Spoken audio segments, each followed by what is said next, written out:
On écoute. Une première réaction à cette prise du camp de Tessalit par le FLA. Après Kidal, l'armée régulière recule encore. Est-ce que ça vous inquiète? Bonsoir monsieur, bonsoir de m'avoir invité.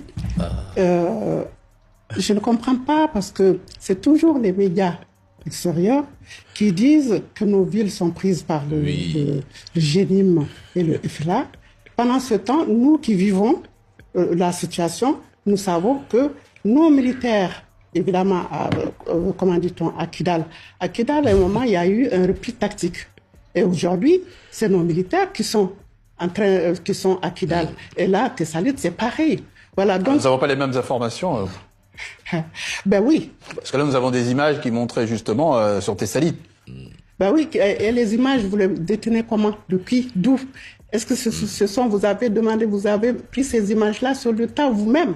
C'est ce que je ne sais pas. De ça, on se pose la question parce que des fois, on est vraiment dérouté par ces images qui nous viennent de je ne sais pas d'où. Il y a eu les assises où le gouvernement a tendu la main à tous ces groupes armés qui sont des terroristes, qui ont pris des armes contre leur pays, s'ils disent que c'est leur pays. Le gouvernement civil qui était là depuis les indépendances, après le gouvernement de notre premier président Modibo Keïta, parce qu'on a eu. On a eu des civils qui étaient au pouvoir.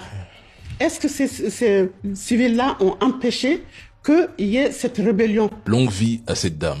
En fait, dès que tu ne répètes pas mot pour mot ce que racontent ces médias français, on te colle immédiatement l'étiquette de propagandiste. Ce sont pourtant eux qui annonçaient que Bamako était sous blocus, alors que plus de 800 camions-citernes sont entrés dans la ville aujourd'hui. Chaque information relayée semble provenir directement des groupes terreaux. Leurs sources anonymes sont toujours dans les zones contrôlées par les terreaux, car ce sont des terreaux. Leurs vidéos viennent des terreaux, leurs images viennent des terreaux, leurs récits aussi viennent des terreaux. Quand il y a des ripostes, des FAMA et de l'Africacor, et que des centaines, voire des milliers de terreaux sont éliminés, avec des vidéos disponibles à l'appui, ces médias refusent catégoriquement de montrer les images. La sélection de l'information devient flagrante. Ils cherchent à convaincre leur population qu'un Mali sans la France tombe entre les mains des terreaux afin de présenter tout partenariat extérieur à celui avec la France comme illégitime ou voué à l'échec. Ils font dans la fabrique de la peur. Mais le peuple malien voit la vérité sur le terrain. Les trolls attendent patiemment ces médias français, oubliant que les médias français vendent une autre réalité à leur public pour des raisons géopolitiques, pas journalistiques. Ils savent que le blocus médiatique est dangereux pour l'esprit. Et les Africains conscients devraient le combattre avec la vérité brute et la souveraineté informationnelle. Force à la dame. Trop flagrant qu'il y avait des complicités internes derrière l'attaque terreau du 25 avril au Mali. Et ce n'est pas terminé.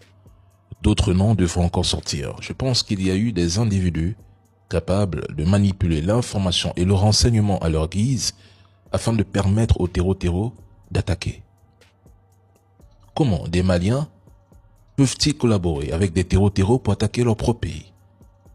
Aucun intérêt, aucune promesse venue de l'extérieur ne vaut la destruction de sa propre terre. Chers militaires, peu importe ce que l'Occident ou certains groupes privés vous promettent.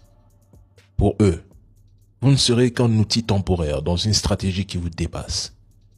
Une fois leurs objectifs atteints, ceux qu'ils armaient hier deviennent souvent les témoins gênants qu'il faut écarter pour installer un nouveau pion plus docile. Rien de tout cela ne serait arrivé si certains n'avaient pas vendu leur nation pour des postes, de l'argent et des promesses bidons, des illusions qui finiront tôt ou tard par les conduire dans une tombe. Rien de tout cela ne serait arrivé.